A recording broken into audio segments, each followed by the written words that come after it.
जेएक तथा सीबीएसई दोनों बोर्ड के लिए उपयोगी क्लास 10 के केमिस्ट्री का रासायनिक अभिक्रिया का चैप्टर जो है उसको मैं आगे बढ़ा रहा हूँ। तो मैं दो अभिक्रियाओं को बता चुका हूँ, संयोजन और वियोजन। आज है विस्थापन अभिक्रिया, जिसको अंग्रेजी में हम लोग डिस्प्लेसमेंट रिएक्शन कहते हैं। इस डिस्प्लेसमेंट रिएक्शन का मतलब क्या होता है कि जिस रासायनिक अभिक्रिया में अधिक सक्रिय तत्व कम सक्रिय तत्व को उसके विलयन से विस्थापित कर देता है, उसे हम विस्थापन अभिक्रिया कहते हैं। हम एक उदाहरण के द्वारा समझते हैं।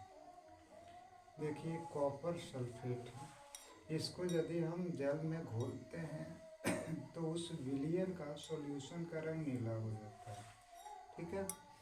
अब इसमें हम जिंक का पाउडर, चूर्ण या जिंक का टुकड़ा डाल देते हैं, तो कुछ समय के बाद उस विलयन का रंग उदासीन हो जाता है। इसका मतलब क्या हुआ कि जिंक सल्फेट बना। अब यहाँ ध्यान दीजिएगा कि कॉपर और जिंक तो धातु है, तो कॉपर से अधिक अभिक्रियाशील जिंक है, इसलिए जिंक अभिक्रिया में शामिल हो गया और कॉपर विस्थापित हो गया, जो उस बर्तन की पेंदी में नीचे बैठ जाएगा। दूसरा उदाहरण है कि कॉपर सल्फेट का जलीय विलयन नीले रंग का होता है। यदि हम लोहा के रेतन को यानी चूर्ण को उसमें डाल देते हैं और तो कुछ समय के बाद उसका रंग हरा हो जाता है।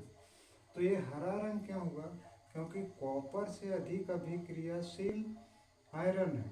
आयरन जब हम उसमें डालते हैं तो आयरन जो होता है वह अभिक्रिया में शामिल होकर के फेरस सल्फेट बनाता है और कॉपर उससे विस्थापित हो जाता है। विस्थापन अभिक्रिया को ऐसे समझिए कि आप लोग सुने होंगे नॉकआउट मैच होता है। नॉकआउट मैच में क्या होता है कि हर एक टाइम में दो टीमों को आपस में मैच करवाया जाता है। एक जो जीतता है वो आगे बढ़ जाता है और दूसरा जो हार जाता है वो बाहर हो जाता है। ठीक है। तो इसी तरह यह अभिक्रिया में एक जो है अभिक्रिया में शामिल रह जाएगा और दूसरा अभिक्रिया से बाहर हो जाएगा।